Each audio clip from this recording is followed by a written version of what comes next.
transit is and has always been in New York sort of like air and water. It's a public service that needs to be supported. It really is what makes New York and the New York experience possible. This is Transit Unplugged.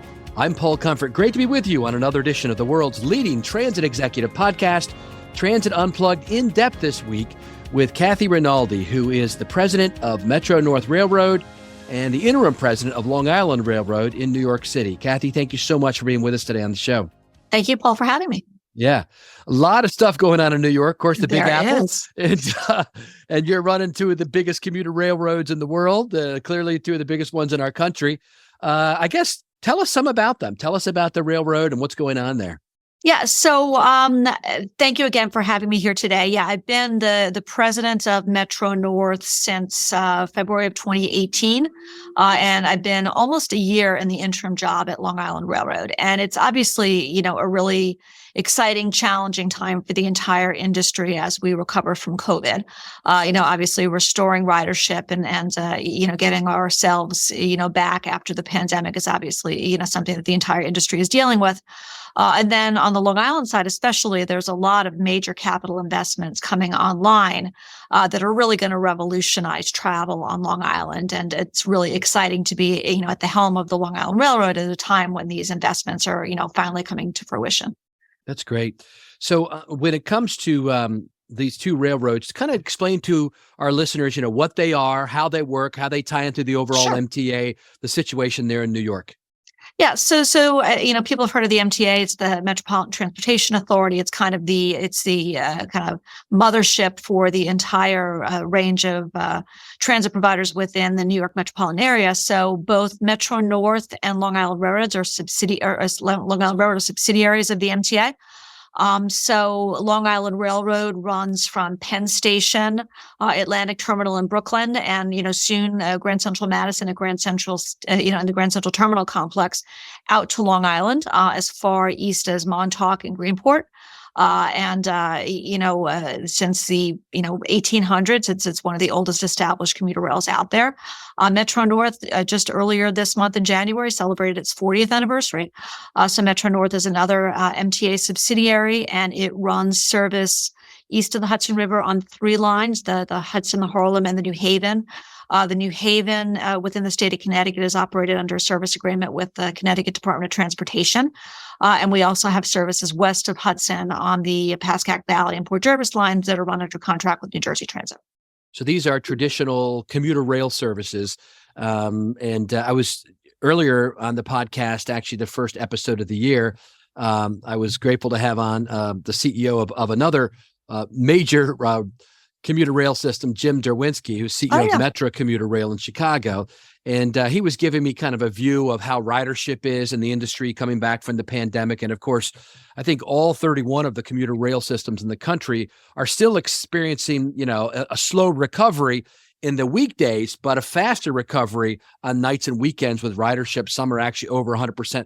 Tell us about what's happening with your railroad when it comes to ridership. Yeah, I would say that's a reasonable statement of what's happening on both Metro North and Long Island Railroad as well. I mean, we never really expected at the very beginning of the pandemic for discretionary ridership to come back as quickly as it did. But really throughout the pandemic and even now, we can continue to see very, very strong ridership on the weekends. And we've been running 100% of our pre-COVID service at both railroads on the weekends for a while now. So we're back at 100%. During the week, it's a little bit different. And mostly that's because of just hybrid work. Both railroads have kind of become, Tuesday, Wednesday, Thursday railroads. That's where we see the highest ridership. If you look back to the pre-COVID baseline, between 65, 70%, maybe a little bit higher than 70% some days, of our pre-COVID ridership on Wednesday and Tuesday, Wednesday, Thursday. Right. Monday and Friday, people are taking those long weekends. So it's quite different, right? So we're not necessarily seeing that traffic come back on Mondays and Fridays. So it's just a bit different. The one thing that I would say though, especially at Metro North is that, Metro North for many years now has had a very robust reverse commute. We have employment centers in White Plains, New York, and Stamford, Connecticut, Greenwich, Connecticut, New Rochelle, other locations that draw people out of the city. And, we've been seeing, nice recovery on those reverse commute lines as well. And one of the things that we're really excited about on Long Island Railroad is the recent completion of what we call the third track project, which is the construction of a third track along the main line. And the expectation is that this will also really boost opportunities for the reverse commute on Long Island, which just because of capacity issues has never really seen that. I think, I'm sure Jim probably said this as well. I think, we're trying to be as opportunistic as possible in terms of how we think about bringing people back to the system, and not necessarily assuming that our core ridership is going to be, stockbrokers getting on the train in the morning, going to the central business district, and then coming home at night. I think we need to be more thoughtful in terms of how we can make the rail experience something that other people may want to take to be able to get to where they need to go. Yeah, that's good. Why don't we unpack that a little bit, what that could look like, or what it is looking like for you now? I know one of the big things you've done, as you just mentioned, was make an amazing investment in this Grand Central Madison. Tell us a little bit about that. Yeah. So, Grand Central Madison, it's been, known for many, many years as East Side Access. This is the project that, commenced in the early 2000s and was talked about well before then to bring direct Long Island Railroad service into a concourse below the existing Grand Central Terminal. So that project is nearing completion. There are some final testing items that need to be done before we can actually commence revenue service, which we, hope to be announcing an opening day soon. That's, it gives, there's a lot of advantages with respect to just sort of the straight up rail operation for Long Island. It gives you a second terminal location within Manhattan, which is great, kind of that operational flexibility when there's, issues at Penn, because, Penn can be a really tough environment. Amtrak in coming years will be doing the East River Tunnel replacement. So by being able to divert so much service into Grand Central, we're able to weather that major capital project much, much better for our customers. The thing that I like to talk about in terms of, GCM coming online imminently is the connectivity that's going to provide for the two railroads. Currently, in Grand Central, when Long Island only runs out of Penn, there's not a lot of connectivity. I actually live in the Metro North service territory, and my parents live in the Long Island Railroad service territory. I never take the train to see them. It's too much of a hassle. You have to walk over to Penn from Grand Central, or you take the subway or whatever, and you just don't do it.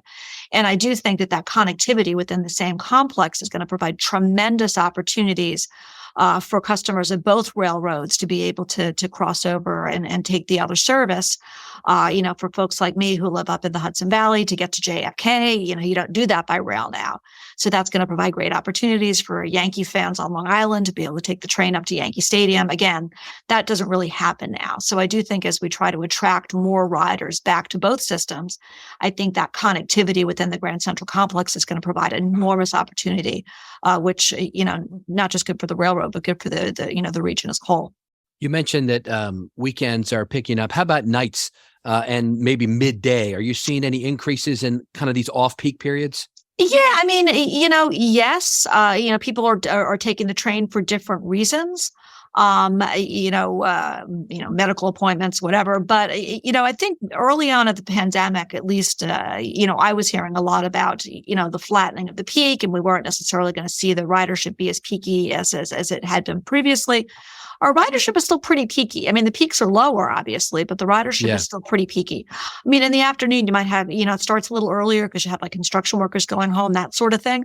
But by and large, the ridership is, I think, peakier than we had expected when the pandemic started. Now, do you own the track that you're running on, or do you have to lease that from Freight Rail, or how does that work? So Long Island is all ours, right? Metro North, as I said, on the, within the state of Connecticut. New Haven line is the busiest line by far for Metro North. Okay. And, we have an underlying service agreement with the state of Connecticut for the service that we run between, on the Connecticut side of the line, right, between GCT and New Haven. So I guess what I was asking that was, are you able to make any adjustments and headways, or how many vehicles you're offering to kind of reflect what the current realities appear to be on ridership? Yeah, I mean, we're certainly looking at that, no question. I mean, I think that I think that we want to be responsive to what what the ridership patterns that we're seeing out there. So one of the things that we're certainly looking at, especially on the Metro North side, because we don't have, on the Long Island side, things are a bit more complicated because we have a 40% increase in service that's scheduled to start imminently, right? So, I think we want to see what that ridership looks like and have those ridership patterns kind of develop before we make decisions with respect to, what the future is going to look like. I think, we've got sort of an interesting few months as we see what's going to happen with respect to people migrating over to the new service and how many new riders we're able to attract. On the Metro North side, yeah, one of the things that we're actively looking at is, do we want to potentially change service that we're offering on Mondays and Fridays, given that the demand is just different. Right. It's different from the weekends. The patterns on Mondays and Fridays don't look the same as Saturday and Sunday. But they sure as heck don't look the same as they do on Tuesday, Wednesday, Thursday either. So we're actively looking at whether we want to change, what it is that we're providing on Mondays and Fridays. Talk to us about that 40% increase in service that you're getting in Long Island. What's that about? Yeah, I mean, so that's Grand Central Madison, right? Right. So we have these opportunities for the new reverse commute based upon the third track. We're going to be bringing service into Grand Central, and it's a very robust service that we're going to be bringing into Grand Central. So it's really a reimagining of sort of the traditional Long Island Railroad service, which, it's a beautiful terminal. It's a fantastic service. I mean, it brings you to East Midtown. But it is changing the way that we have historically offered service. So, for example, there are going to be very, very, very few through trains to Atlantic Terminal. So as part of the East Side Access Project, there was a separate platform that was constructed to allow largely what's going to look like a shuttle service between Jamaica, which is a major sort of transfer hub for us, and Atlantic Terminal. So the frequency of service will be better, but the people who are used to taking a connecting train to Atlantic Terminal, that's a big change for them because they're going to have to transfer to a different train. And the scheduled connections at Jamaica, which have always really been part of the Long Island Railroad experience, change at Jamaica, that's going to go away as well because with the additional service, the throughput that you need to be able to support two major New York City terminals, it doesn't allow for those kinds of, cross-platform transfers. So again, that's going to be a real change for our customers. So, it's going to take people, a little bit to be able to, get used to the fact that the service is changing so dramatically. But I think once they see the benefits of the new terminal, the fact that it's East Midtown, the connectivity with Metro North, the choice that it gives them with respect to getting to their destination, we're really, really excited about that change. That is good. And you've got such a rich history on that line. I know my dad grew up in New York City and told me he used to ride it back in the 40s out to Long Island. Really? Oh, wow. Yeah. He told me those stories many times and how it was cheap. I think it was maybe a nickel back then or something. Yeah, he said you could ride. Yeah. Well, let's talk about that financing. How is the service financed and how's the budget looking going forward? Yeah, I don't know that MTA and the railroads, as I said, are part of MTA is that different from the rest of the industry, right? I mean, we were very, very fortunate to get the support that we got from Congress to get us through the worst of the COVID, drop off in ridership, which was, as we all know, very precipitous, right? In March of 2020, the first couple of months of 2020, we were looking to surpass what we had done in previous years, and by the end of the month, we were carrying, 5% of our pre-COVID ridership and, really, really struggled for a while. I mean, I think 2022 generally for both railroads was actually a pretty solid year. We added more service back. We added more frequent express service back. So we are, seeing, really over the course of 2022 saw a nice bump up in ridership, and we're very gratified to see that. But, the hybrid work patterns really, kind of changed the paradigm for commuter rail. And those don't seem to be going away anytime soon. So, it leaves us, we're, given that we're so, heavily dependent upon the fare box, you've got that gap there. So, MTA is actively engaged in terms of conversations with elected officials in terms of trying to identify alternative sources of funding to be able to plug that gap. Our chairman, General Lieber, has been talking about how, transit is and has always been in New York sort of like air and water. It's a public service that needs to be supported. It really is what makes New York and the New York experience possible. So there's an active effort underway now to be able to make the case for sort of additional dedicated funding, but also, not for nothing, to sort of put pressure on the MTA operating agencies to be as efficient as possible in terms of where and how we provide service, right? So we need to, we need to be very, thoughtful with respect to the possibility of efficiencies within our own operations, because we can't ask for additional public fundings unless we've really, tried to do business differently given the kind of reality in which we find ourselves now. Yeah, somebody was talking to me recently and they were asking me, why did I think, because I talked to transit agencies all over the world, why did I think that most Americans don't see transit as really woven into the fabric of their life like it is in Europe? And, the best answer I can come up with is the density of the cities in Europe and the small countries and areas there is that it's required. Like I'm headed over to Singapore to meet with Jeremy Yap at LTA in a couple of weeks. And he's told me the same thing. It's such a dense city. You can't really make the city work without transit. Right. And that's the case for cities like Washington, D.C., where I was at last night at the Eno thing, New York, others. I mean, talk to us about that kind of the rich tradition of transit, but also the fact that really the city doesn't work without it.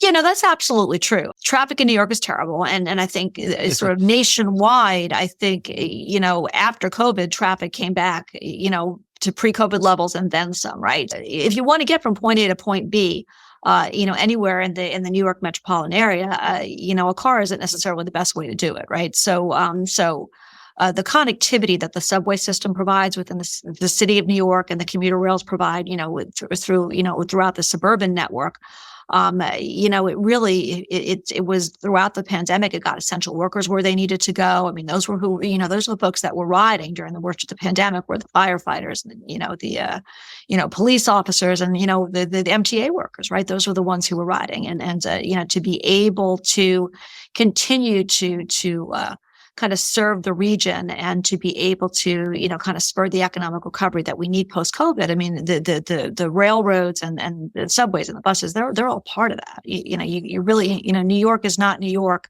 without it. And I think the other thing too is just it's the democracy of it all. You've got stockbrokers, you've got essential workers, you've got delivery people. I mean, everybody takes the subway, everybody takes the train. It mixes everybody, right?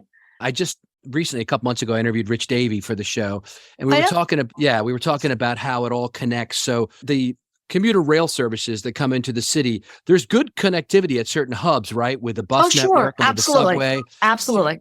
Do you see, I mean, how does that work for fares? Do people have a shared fare, card, or do they have to pay multiple times, or how does that work in New York? Well, the one thing to talk about actually is Omni, which I don't know whether Rich spoke about that too. I mean, that's sort of the next generation of the replacement of the Metro card, right?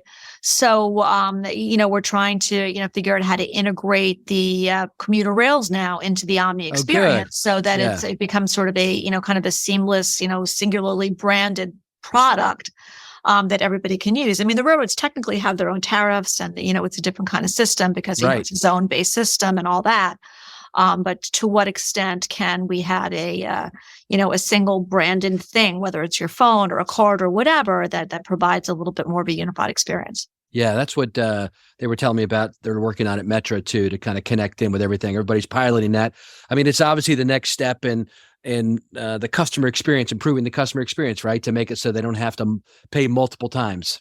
Yeah. And I do think to that point, I mean, I think technology, we have to be, thoughtful that, what are people looking for that we're trying to attract back? And I think technology is really at the heart of that. So, as an example, one of the things that, both railroads did sort of in the immediate wake of COVID was to implement technology that allows us to gauge how many people are in each car by the weight of the car. That's been enormously helpful, sort of in the immediate aftermath of COVID. People didn't want to go in crowded cars. So we were able to give them information with respect to how crowded the cars are. And they could sort of decide where they want to stand on the platform and kind of plan their travel accordingly. So that's been really great. And we also use it as an input in terms of schedule development. To your point a little while ago is, how will we kind of tailoring our schedules around the ridership that we're seeing out there. So that's been a really important input that we look at all the time. The other sort of innovation, not really an innovation, but the other kind of change for our customers was we had a Metro North train time app, and we had a Long Island Railroad train time app, and you didn't have a unified app for customers at both railroads. So earlier, just this past summer, I think in August, we launched a unified train time app to be able to purchase tickets for both railroads and plan your travel on both railroads.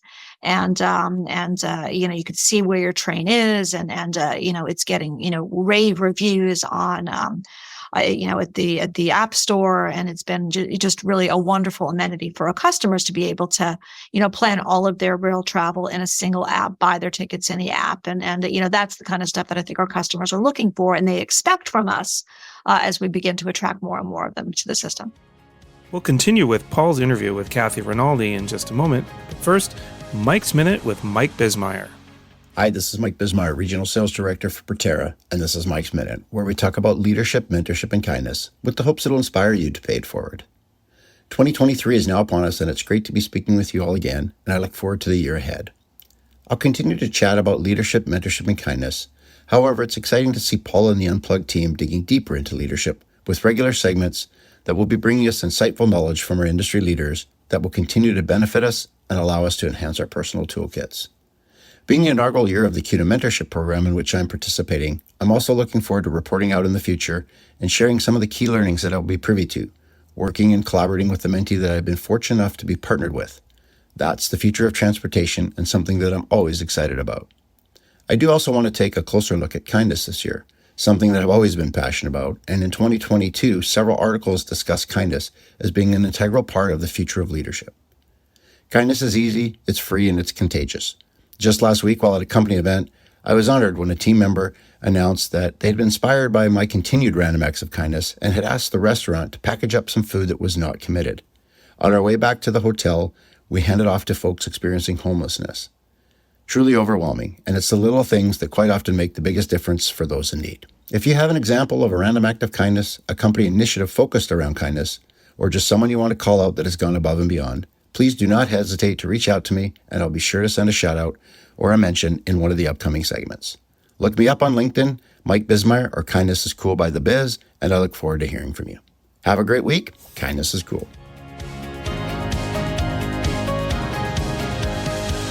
That's great.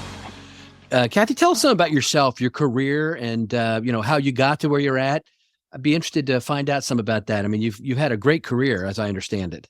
Yeah, it's interesting. Kind of people come to these jobs in different ways. So I'm actually a lawyer, and never thought I'd work at a railroad. Right? He's just when I an English major and a lawyer. So I worked for the New York State court system for actually a long time, and kind of aspired to be a judge. That's what I thought I was going to be when I grew up. And at one point, I accepted a job with the governor of the state of New York in the governor's counsel's office. And part of my portfolio in that position, this was late 90s, early 2000s, was transportation. So transportation, public authorities, environment, energy, that sort of stuff. So that was part of my portfolio in the governor's counsel's office in New York. And then from there, was able to transition into MTA's general counsel. So that was sort of my first leap to MTA, was in the general counsel role, and served in that role for a while. Ultimately, also served as the Long Island Railroad general counsel. And then at some point thereafter was asked to come back to headquarters as the chief of staff for the MTA chairman, and served in that capacity for a while. And then from there moved over to Metro North as executive vice president. And then when my boss, the president, retired, I became the president of Metro North, and the rest, as they say, is history. Yeah, that's great. Well, it always warms my heart to see an attorney, as one myself, see an attorney in the top jobs. Yeah. Well, but that's the thing. I know so many unhappy lawyers, right? I mean, people go to law school, like me, like liberal arts major, went to law school. I was a history major, and then did that, and I knew I didn't want to practice law. Just, I mean, I practiced for like 5 minutes, right? I practiced for 5 minutes. I wasn't happy, didn't enjoy it. So now I'm in a job that I never could have envisioned when I was in law school. But it's just been, the ride of a lifetime. I'm just, so honored and thrilled to be in the position of both railroads. It's been just terrific. That is great. Tell us about what you see. I mean, in all those capacities that you got to see a good context for transportation, commuter rail in general. I mean, you're in a role where you're talking to commuter executives all over the world, I'm sure. And where do you think we're headed as an industry?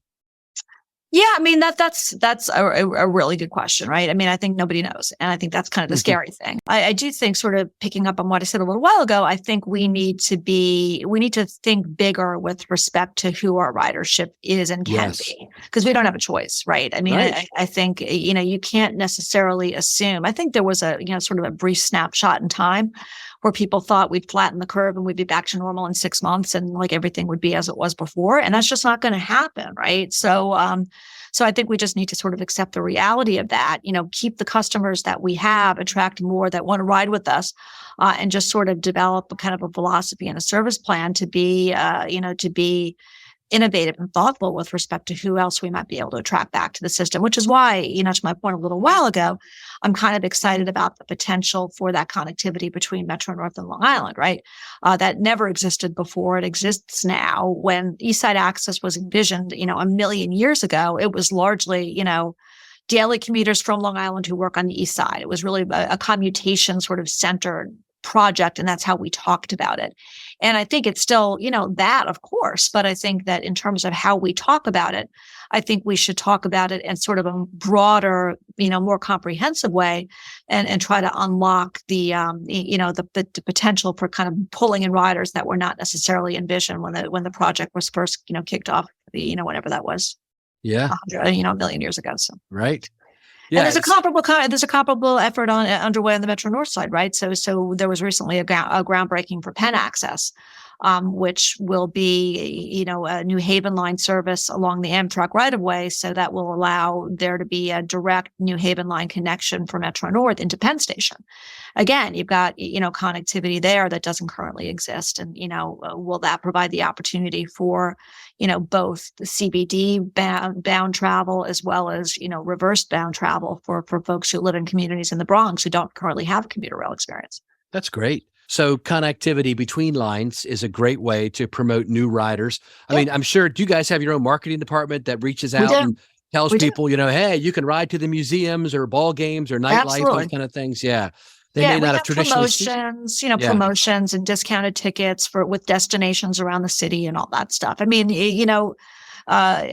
being the head of both railroads, I mean, summer in the Hamptons is, sort of a big thing on Long Island. So, you get a lot of summer rail traffic on weekends on Long Island, and fall in the Hudson Valley is a big draw in Metro North territory. So, to what extent now, if you do have that connectivity, do you create new markets to be able to take advantage of some of sort of the unique attributes of both service territories? And we really want to build on that and, explore other opportunities to be able to do that. That's awesome. Anything else you want to talk about today? I think that it's a uniquely challenging time for transit executives out there.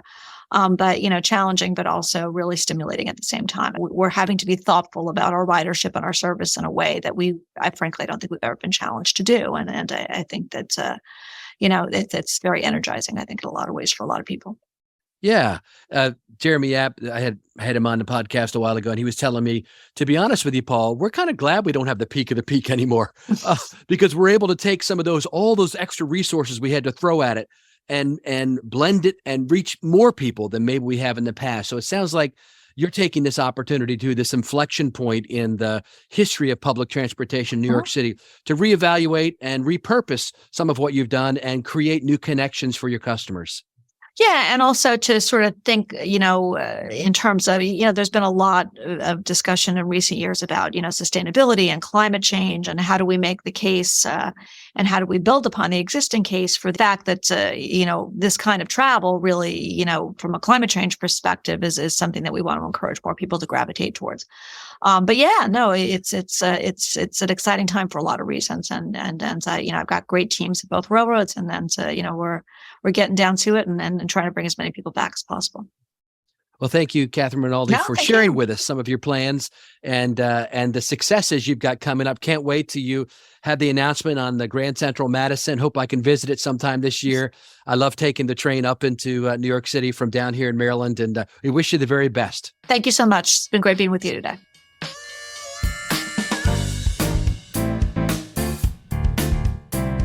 We hope you're enjoying this episode of Transit Unplugged, the podcast. How would you like to see behind-the-scenes footage of the agencies that Paul visits? Then be sure to check out the new Transit Unplugged TV on YouTube, where transit evangelist Paul Comfort dives into the culture, the food, and the transit of major cities around the world. You'll see the operations control centers, how maintenance shops work, and the latest innovations taking place at agencies around the globe as we work together to improve the lives of our transit riders and our communities. Be sure to subscribe to Transit Unplugged TV on YouTube or at transitunplugged.com.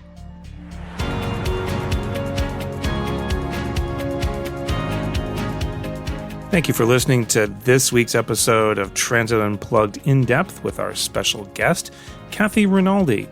And next week on Transit Unplugged News and Views, our newsmaker interview will be with Rakesh Shah, head of Open Innovation at Transport for London, and our leadership guest will be Larnzell Harper, manager of training and development at Via Metropolitan Transit Authority in San Antonio, Texas. Now, in the meantime, don't forget to visit transitunplugged.com to sign up for the newsletter, so you're always in the loop with what's going on with the show. And if you need to reach us, you can email us at info@transitunplugged.com. So until next week, ride safe and ride happy.